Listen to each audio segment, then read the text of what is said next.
Depression দূর করার মহা ওষুধ হচ্ছে এই ধরনের প্লেসগুলা। মাঝে মাঝে আপনি একা এসে এখানে বসে আপনি নিজের ডিপ্রেশন দূর করতে পারেন। আমরা যারা ঢাকায় চার দেওয়ালে বন্দি থাকি তাদের জন্য এই প্লেসগুলা একটা সুখ প্রশান্তি। কারণ হচ্ছে সারাক্ষণ প্রাকৃতিক পরিবেশ দেখা হয় না, চার দেওয়ালের মধ্যে থাকা হয়, যার কারণে যখন এই ধরনের প্লেসে আসি তখন আসলে এখানে বোরিং বলতে কোনো শব্দ নাই। বিশ্বাস না হলে নিজে এসে ট্রাই করবেন। 2019 সাল থেকে আমি এই জায়গায় আসি।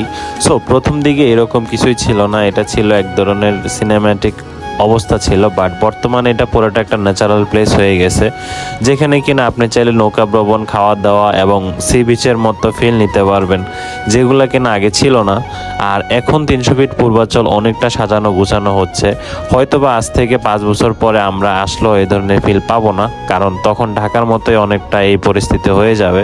কারণ হচ্ছে যে এখানে ঘর বাড়ি বসত বাড়ি উঠবে। মাঝে মাঝে 300 ফিট পূর্বাচলে যে জ্যাম দেখি তখন আমার মনে হয় হায় আফসোস, আমি সেই পূর্বাচলটাকে মিস করি, যে পূর্বাচলে আমরা আসতাম শুধু আর 4-5টা বাইক ছাড়া কেউই থাকতো না। কিন্তু এখন পূর্বাচলে আসলে মনে হয় ভাই বস্তিতে চলে আসছে, মানে এত মানুষ এত কিছু। সো এখন হচ্ছে আমরা এখানে নৌকা ভাড়া করছিলাম। নৌকা ওলা মামা যিনি ছিল তিনি অসম্ভব ভালো ছিল। তো আমরা যেহেতু ভাই ব্রাদার নিয়ে আসছি, তো আমরা বার্গেনিং করার একটা অপরচুনিটি আমাদের থাকে, যেটা কিনা আপনি মেয়ে নিয়ে আসলে বা এমনি অন্য কেউ থাকলে, ফিমেল থাকলে আপনি এটা সম্ভব হয় না। কিন্তু ভাই ব্রাদার নিয়ে থাকলে দেখা গেছে যে দাম দর করা থেকে শুরু করে এভরিথিং করা যায়।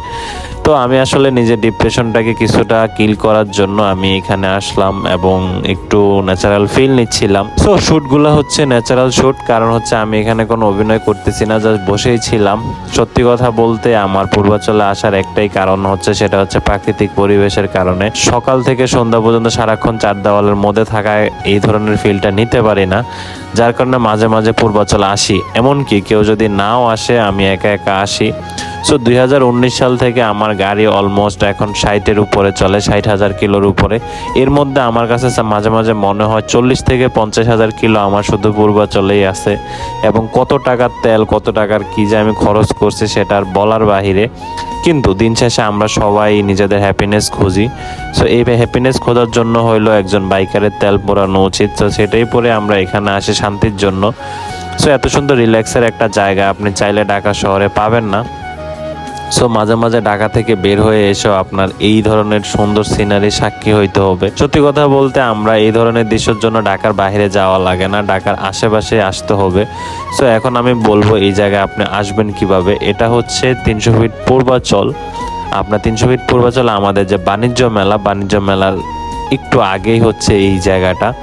সো যারা পূর্বাচল আসে তারা অনেকে এটা চেনে। মোট কথা হচ্ছে ঢাকা ময়মনসিংহ হাইওয়ের এই পাশে। সো আমরা সারাদিন রেস্ট করার পরে সন্ধ্যাবেলা একটু ক্যারামও খেলি, কারণ আমাদের টাইম পাস করতে হবে এবং যথেষ্ট আনন্দ এবং চিল করার মাধ্যমে আমরা এই দিনটা শেষ করি। সো আল্লাহ হাফেজ।